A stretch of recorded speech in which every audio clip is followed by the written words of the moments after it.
Hi guys, it is April from Getting Hogo With It. Today we are here to do a tag, a Christmassy tag at that. This is the Christmas Carol book tag. I can't wait to dive into it, so let's do this.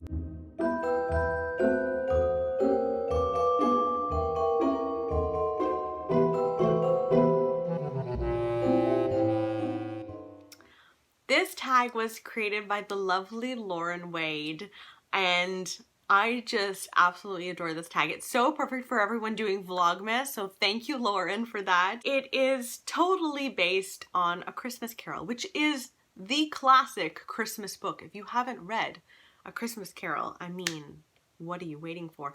Even if you've seen all of the adaptations in the world, that book, so good. I read it on my honeymoon. So it has a lot of so many meanings to my life. So there are, I think, 8 questions on here.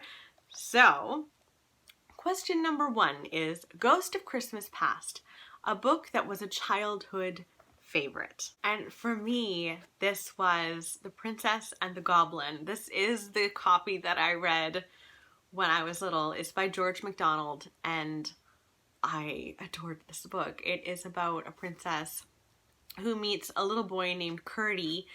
He is not upper class, I don't think, and so it's like a meeting of 2 different kinds of people coming from 2 different backgrounds. And I wish I should probably reread this actually, but I think there's some sort of cave that they go into and they meet goblins. It's very fantastical, and I remember just flipping the pages when I was a kid because I was so, a bit scared, honestly. Goblins are a bit terrifying, and I just remember loving this book. So I would really like to reread this. It is old as heck now, like look at this, but it's lovely. Oh, and it has one of those beautiful images in there. I think it's the princess with her grandmother. I could be wrong. Obviously, I don't remember it incredibly well, so I should really reread that. But I have fond memories of reading that when I was a kid. Question 2.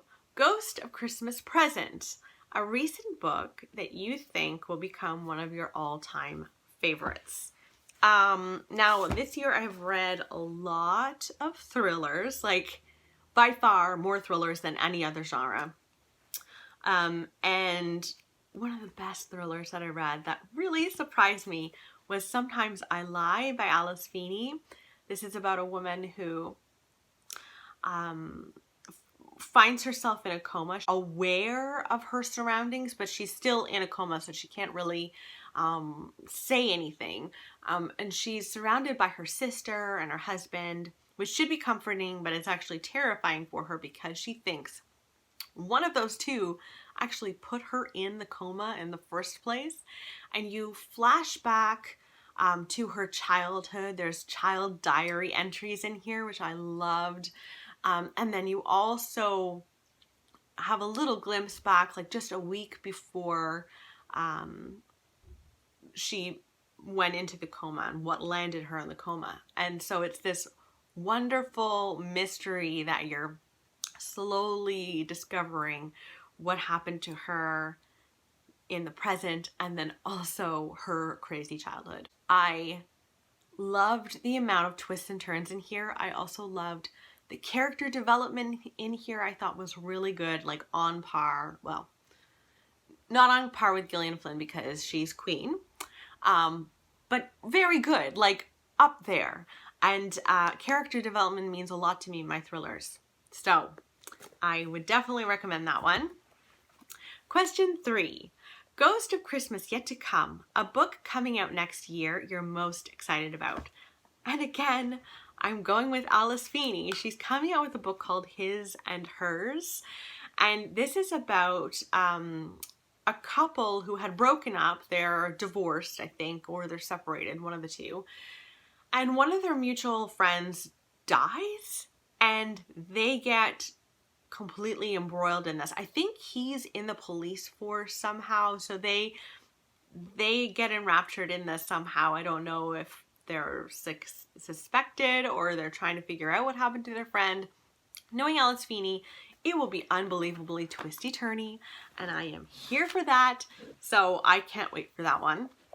I'm actually going to do a whole video, probably in January, about the books coming out in 2020 that I'm super excited about, like thrillers, historical fiction, the works. There's some really amazing ones. So anyway, that's after Vlogmas. Question number 4, Bah Humbug, a book everyone else loves that you can't stand. Now, I don't know if can't stand is really accurate for how I feel about this book. I didn't love it. I wasn't blown away.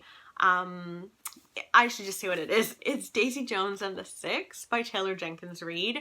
So I originally read this and gave it 4 stars, thought about it a lot more, and knocked it down to 3. And I kind of feel like that was generous. And I listened to the audiobook. So the audio is amazing and probably one of the best audiobooks I've ever listened to. It's full cast. So it really lended it to it. This is a book that's written in interview format, and it's someone interviewing the band, The Six. Daisy Jones was like a solo artist, and she joined The Six at one point, and it's about all of their drama together. I didn't really feel like all of the characters were really fleshed out. I didn't mind the format. There was a twist at the end that I was kind of annoyed by. I don't know. I just didn't love it. Like, everyone else seemed to adore this book this year. And I imagine this is going to be on a lot of people's favorites of 2019 list. And it will not be on mine. I didn't hate it. I didn't like hate it to the point where I couldn't stand it. I just really don't think it was worth the hype. So there's that. That's an unpopular opinion. Question number 5, Bob Cratchit.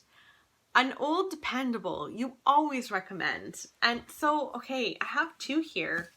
I was doing another video just before this, and another one landed on the list. So sorry, Lauren, that I'm just adding more to it. I'm not being straightforward, but first up is Life After Life by Kate Atkinson.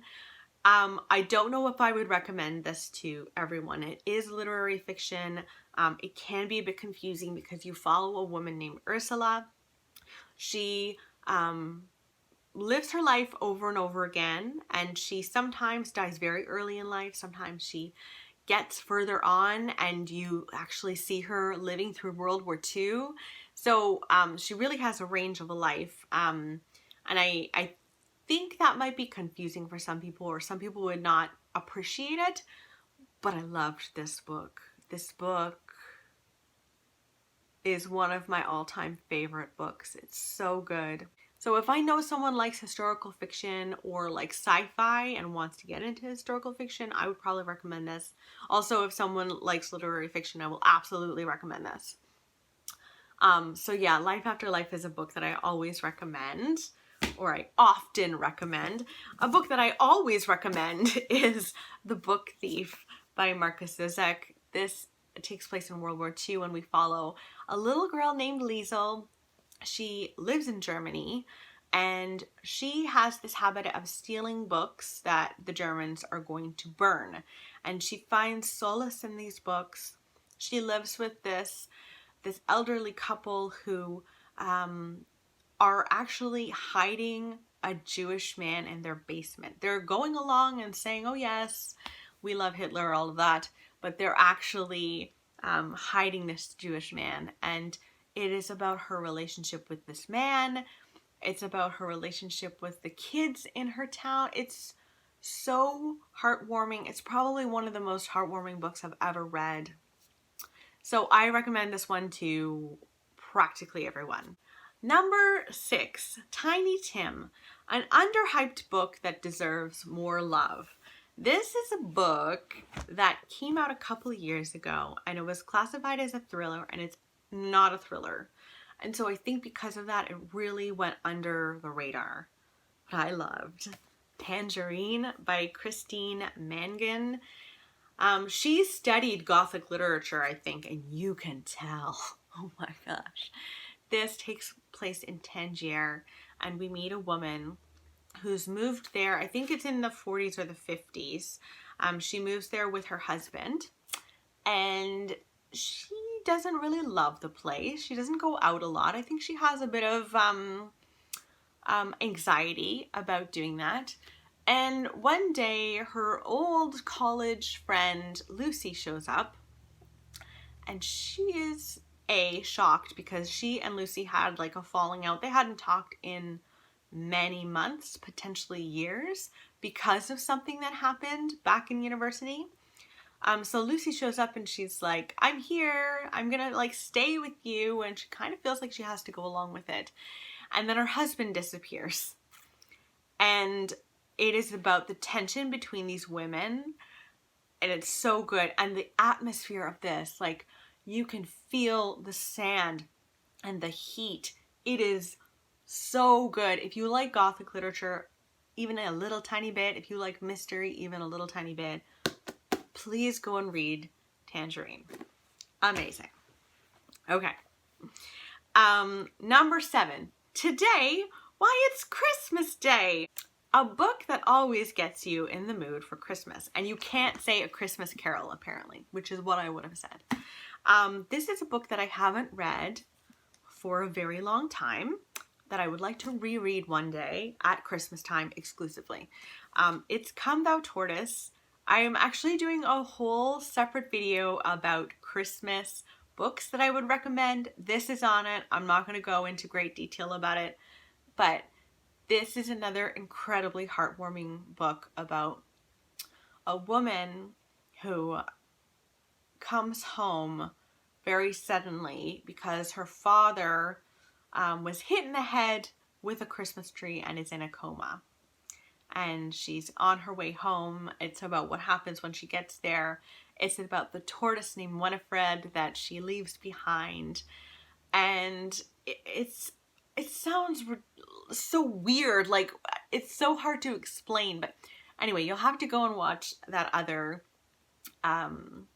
video that I do about Christmas books that I recommend. So there is that one. I loved it. Oh my gosh. And then question number 8, and the last question is, A Muppet Christmas Carol, your favorite film adaptation of a book. And I thought about this, and there's actually quite a few that I really love. Maybe I should do a whole other video about that. Let me know in the comments below if you'd like that. Like the film that was just as good as the book. Oh, that's a good one. Anyway, I would recommend The Light Between Oceans. For a very long time, like when I started BookTube, The Light Between Oceans was my all-time favorite book.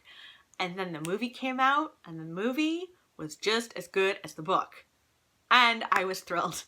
It's so good. This is about a couple who live on Janus Rock. He is a lighthouse keeper, and so they live isolated on this little island, and he's in charge of the lighthouse.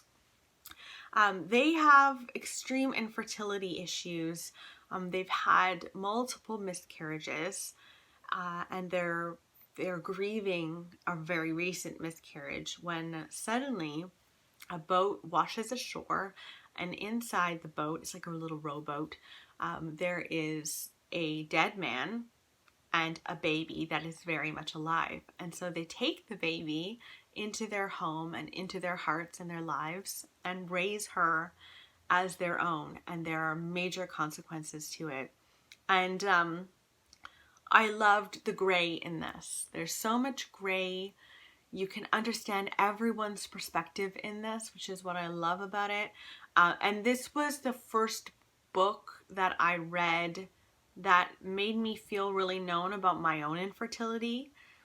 So after I read this, I also had a miscarriage, and I felt even more known. And watching, oh, I wish I could remember the actress's name who's in The Light Between Oceans, but it's an actual husband-wife duo. They're both actors, and they're both amazing. Watching her go through the miscarriage on screen, and the pain in her face, like, watching that blew me away and made me feel like yeah, that's, maybe she has had miscarriages because it felt so real to me. So that's leaving this tag on a kind of sad note, but I absolutely loved that book and that movie. I might go and watch it now, actually. Anywho, I am supposed to tag some people now. I am going to tag Simon of Savidge Reads. She might have already tagged him, but I would love to see his answers to this. I'm going to tag Krista from Books and Jams, my dear friend Krista. Maybe Julie from A Girl in a Book. She hasn't filmed in a while and I would love to see her back on YouTube. So those are the people I'm going to tag. I hope that this finds you well. Thank you so much, Lauren, for making this tag. It was so much fun, except when I went into a very sad topic at the end. But I hope you guys are doing well, and I will talk with you soon. Okay, bye.